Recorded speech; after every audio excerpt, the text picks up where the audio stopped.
En France, un enfant sur 10 est victime de harcèlement à l'école. Ces actes peuvent avoir de sérieuses conséquences. Perte de confiance, troubles psychologiques, dépression et même conduite suicidaire. Avant qu'il n'en garde des traces à vie, agissons. Vous faites quoi là ? Je te prends un exemple.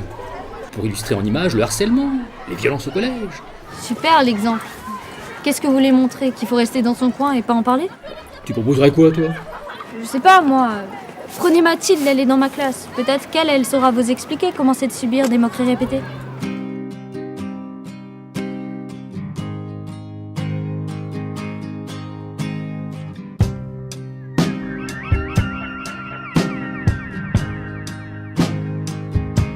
J'ai été victime de discrimination au collège, c'est-à-dire que des filles venaient m'insulter, me dire que j'étais moche et que je m'habillais mal. Et j'étais assez vexée parce que j'étais très sensible. Et au fur et à mesure du temps, ça s'est aggravé et j'ai fait une dépression. J'avais l'impression d'être nulle, de ne pas être à la hauteur. Je me jugeais mal et j'avais l'impression que tout le monde me jugeait mal. Mais j'ai fini par en parler à ma mère. Ça a été assez difficile parce que je pensais qu'elle me jugerait comme une personne inférieure. Ma mère a essayé de me consoler et puis comme elle voyait que ça ne marchait pas vraiment, je suis allée voir un psy et ça s'est très bien terminé. Maintenant, je ne souffre plus de ces insultes. J'espère que ça ne recommencera pas, mais si jamais ça recommence, je sais quelle sera la solution. Donc en parler sera beaucoup plus facile pour moi. T'as vu, Mathilde a réussi à en parler. Tu sais que 22% des élèves harcelés n'en parlent à personne. Ouais, c'est souvent vraiment difficile pour les victimes. Allons voir avec d'autres élèves, tous ceux qui peuvent témoigner ou expliquer. Pensez-vous que de nombreux cas de violences verbales ou physiques ne sont pas connus à cause d'une absence de témoignage ? Complètement. C'est un petit peu les trois règles. Je ne vois rien, j'entends rien, je ne dis rien. Et ça, voilà, c'est l'erreur. Le vrai problème, c'est le manque d'information. À partir du moment où on n'est pas informé, la situation n'existe pas en soi, même si elle existe en vrai.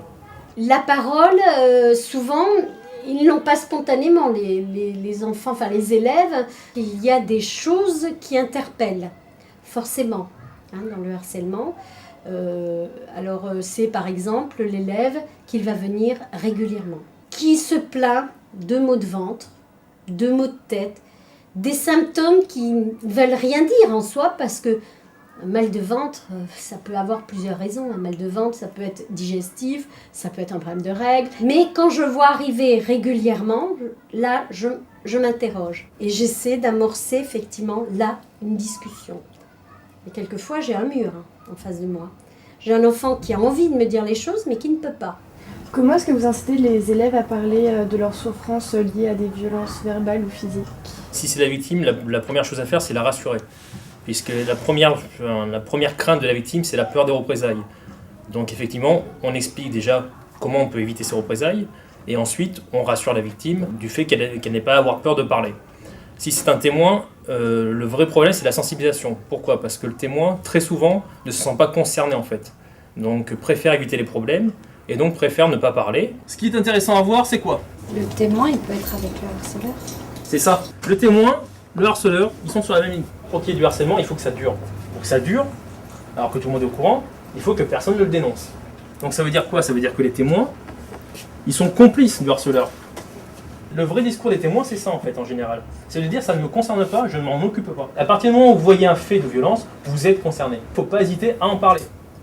Ça a commencé début CM2 où elle se faisait insulter sur son poids, sur ses habits, sur sa façon de marcher, différentes choses qui peuvent plutôt blesser quelqu'un d'assez sensible. Ça me faisait mal pour elle parce qu'on se connaissait depuis longtemps et que je savais que c'était difficile pour elle, mais à part ça, ça me concernait pas vraiment. Est-ce que tu la défendais quand les autres l'insultaient ? Oui, un peu, mais pas tant que ça. J'ai essayé de la rassurer, lui dire que c'était faux ce qu'elle entendait. L'année suivante, c'est allé de pire en pire. Je me suis dit, il faut quand même que j'en parle autour de moi. J'en ai parlé à ma mère, qui ensuite en a parlé à la sienne. Et au final, les auteurs de ces moqueries ont été punies, ça a tout de suite allé mieux. Puis elle était plus libre en quelque sorte de ne plus avoir tout le monde sur le dos. Je pense que j'aurais pu faire plus dès le début et ne pas attendre aussi longtemps. Mais oui, la rassurer surtout. Le problème, c'est qu'on a souvent plus envie de se venger que de parler. Je me souviens de Marion, par exemple. Donc quelqu'un m'a harcelée, je l'ai réharcelée par la suite. Qu'est-ce qu'elle te faisait quand elle t'harcelait?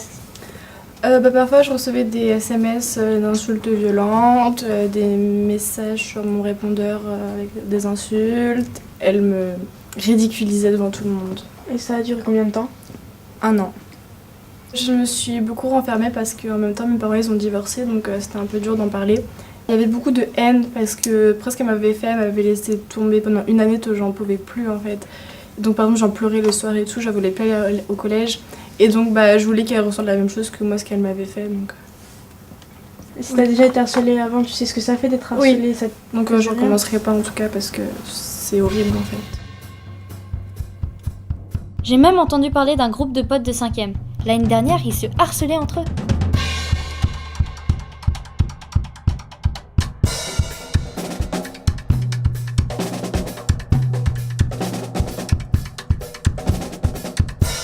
En fait, c'est parti d'une simple blague qui était entre nous et qu'après qui s'est développée dans le collège et il se moquait de moi. C'était des insultes sur mon physique.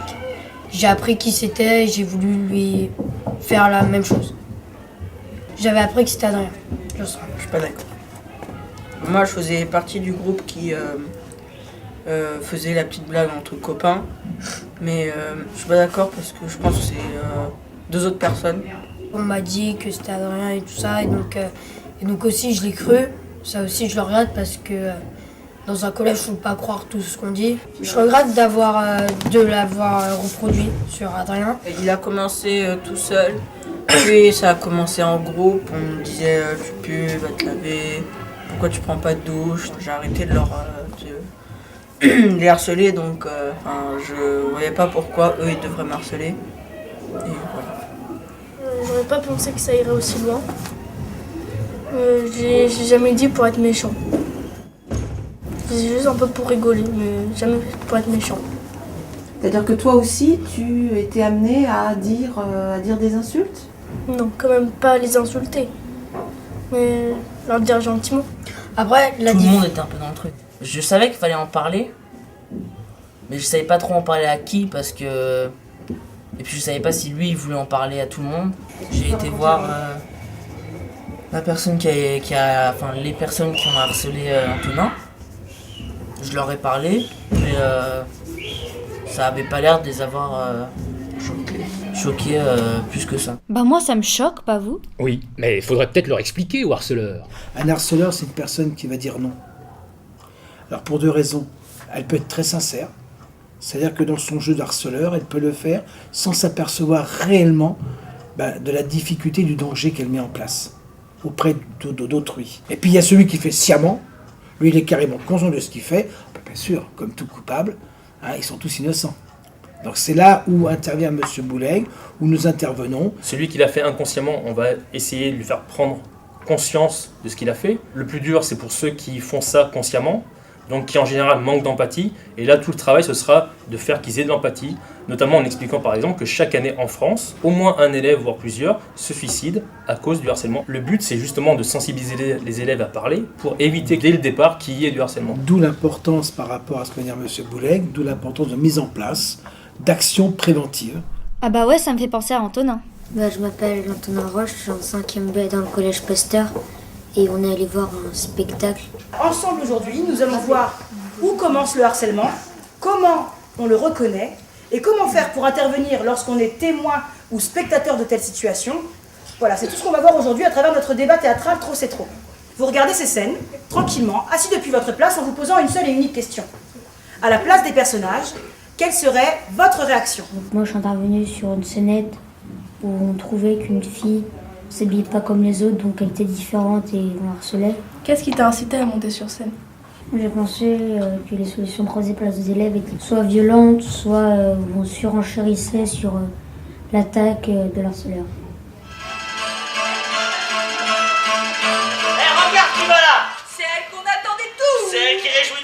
et c'est Kenza.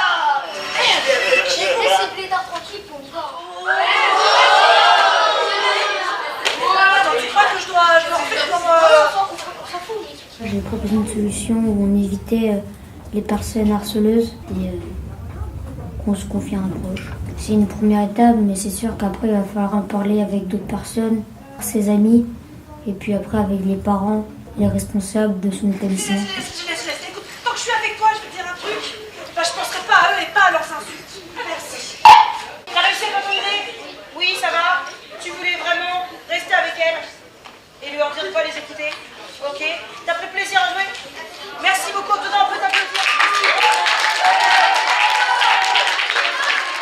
Comment est-ce que vous pouvez débloquer la parole? On parle d'un sujet grave, mais dans la construction, c'est des choses, elles sont distanciées, c'est léger, ça fait rire, donc on rigole. Enfin, la distance de l'écriture, elle permet aux gens de se dire ok, je ne prends pas de gros risques à monter. Ensuite, on vient remplacer un personnage, on ne joue pas sa vie. Donc ça c'est des choses qui font que, pareil, tu ne te sens pas en danger, la scène elle s'arrête, c'est fini. On essaie de ne pas mettre de jugement et de ne pas être dans le jugement. Voilà des propositions qui ont été faites, je laisse pas les gens se moquer. Quelles sont, selon vous, les meilleures conditions pour qu'un élève ait le courage de parler quand il est témoin ou victime? Je dirais la confiance. Notre véritable travail, il est d'éduquer. Et s'il n'y a pas un climat de confiance qui s'instaure entre les élèves et nous, l'éducation ne peut pas se faire. Le but essentiel, c'est l'échange, la discussion et la construction à part entière avec la famille. C'est très important, le calme, la confidentialité, bien expliquer à l'élève que je suis tenue par le secret et que tout ce qui se dit ici, alors, n'est pas répété, sauf, et je le dis bien, sauf dans un cas bien particulier où l'enfant est en danger. Le harcèlement, c'est danger. Donc là, je vais quand même lui expliquer que je garde ce qu'il va me dire, mais qu'il y a des choses qu'il faudra que je dise pour le protéger. La cellule de veille, effectivement, ça a été mis en place par Madame Apo. Elle comprend donc l'infirmière, l'assistante sociale, le CPE, Monsieur Margeau, le principal adjoint, et Madame Apo. Mais les professeurs peuvent venir. La COP, la conseillère d'orientation, peut venir aussi. On est là, on se réunit pour exposer les problèmes que l'on voit dans l'école, quels qu'ils soient. Et ensuite, une fois que le CPE va dire tel problème, chacun se répartit le rôle par rapport à sa fonction, ce qu'il doit faire auprès de l'élève. Des fois, les histoires de moquerie se terminent bien. Vous vous souvenez des élèves de 5e? Ce qu'on m'avait fait, je me suis rappelé que c'était que je le vivais très mal et tout, et quand j'ai pris conscience que je regrettais énormément d'avoir trouvé la personne qui avait fait ça et de l'avoir reproduit. Et donc là, j'ai vraiment commencé à m'en vouloir. Et donc j'ai essayé d'arrêter le plus possible. Est-ce que tu es allé voir Adrien pour lui en parler? Ouais, on a parlé tous les deux. Tu veux parler? Merci. On est allé à l'IC2 au McDo.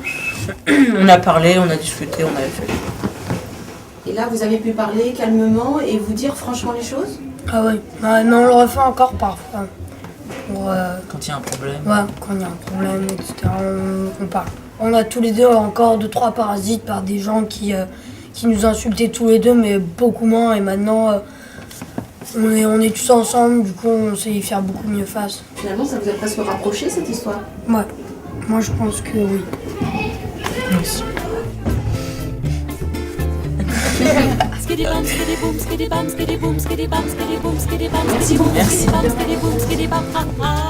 Finalement, les élèves font souvent preuve de courage. Et les adultes se mobilisent. Ouais, trop d'accord avec vous. Mot pour mot. Ça tombera pas plus bas. Ça tombera pas plus bas. Je les prononce sans cesse, je les répète sans joie, comme une figure de style qu'on chantonnerait pour soi, comme un espoir craignant qu'un jour on ne le déçoit. Ça vole déjà pas haut, ça tombera pas plus bas. Ça vole déjà pas haut, ça tombera pas plus bas.